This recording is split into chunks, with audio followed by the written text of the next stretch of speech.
In this video, I'm going to show you how you can easily find videos you watched on Facebook.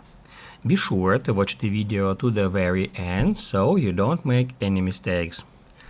Let's get started, guys, and first off we need to open up Facebook app. Then we need to go to menu.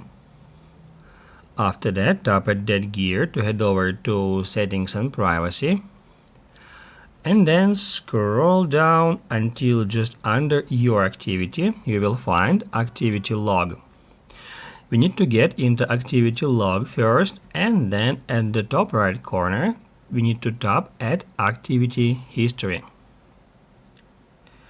Once it is done and we are in here, we need to tap at filters, then select categories.